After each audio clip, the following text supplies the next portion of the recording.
Nellore political ఘాటు టీడీపీదే mayor seat. Simhapuri రాజకీయం సరికొత్త టర్న్ తీసుకుంది. నెల్లూరు మేయర్ పీఠంపై చిక్కుముడి వీడిపోయింది. 2 వారాల సస్పెన్స్ కి తెరపడిపోయింది. టీడీపీ అనుకున్నది సాధించింది. నెల్లూరుకు నెక్స్ట్ కాబోయే మేయర్ ఎవరు? ప్రత్యేకంగా సమావేశమైన నెల్లూరు కార్పొరేషన్ మేయర్ స్రవంతి రాజీనామాను ఆమోదించింది. ఈ తీర్మానానికి 40 మంది కార్పొరేటర్లు మద్దతు పలికారు. ఇన్ఛార్జ్ మేయర్గా రూప్ కుమార్ యాదవ్ బాధ్యతలు స్వీకరించారు. కొత్త మేయర్ ఎన్నికయ్యే వరకు రూప్ కుమార్ యాదవ్దే మేయర్ పీఠం.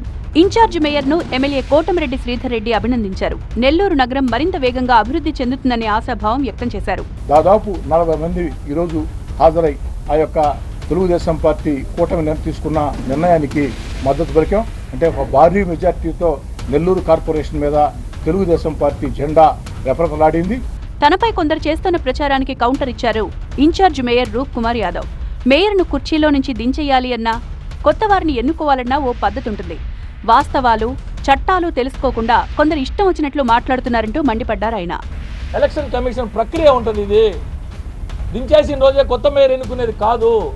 దీనికి ఒక చట్టం ఉంటుంది. ప్రతిదానికి చట్ట ప్రకారం మేయర్ రాజీనామా చేసిన తర్వాత కావచ్చు, అవిశ్వాసంతో మేయర్ దిగిపోయిన తర్వాత కావచ్చు, తిరిగి నూతన మేయర్ ఎన్నికయ్యేంత వరకు, కొత్త మేయర్ ఎన్నికయ్యేంత వరకు ఎవరైతే డిప్యూటీ మేయర్ ఉన్నారో వారు ఇన్ఛార్జ్ మేయర్గా కొనసాగుతారు. ఇది చట్టం. వచ్చే ఏడాది కార్పొరేషన్ ఎన్నికలు జరుగుతాయన్నారు ఎమ్మెల్యే కోటమిరెడ్డి శ్రీధర్ రెడ్డి. ఆ ఎన్నికల్లో అన్ని స్థానాలను టీడీపీ కూటమి కైవసం చేసుకుంటుందని ధీమా వ్యక్తం చేశారు. నెల్లూరును అభివృద్ధిలో ముందుంచడమే తమ ముందున్న ప్రధాన లక్ష్యమన్నారు కోటమిరెడ్డి. రాబోయే రోజుల్లో కూడా వచ్చే కార్పొరేషన్ ఎన్నికల్లో కూడా మళ్లీ చెప్తూ ఉన్నా, నెల్లూరు నగర ప్రజల మీద నాకు నమ్మకం ఉంది, ఆ విశ్వాసం ఉంది. వచ్చే ఎన్నికల్లో కూడా తెలుగుదేశం పార్టీ కూటమి అభ్యర్థులు 100% గెలిచే విధంగా కష్టించి పనిచేస్తామని. మొత్తంగా 2 వారాలుగా నెల్లూరులో జరిగిన నాటకీయ పరిణామాలకు ఎండ్ కార్డ్ పడింది.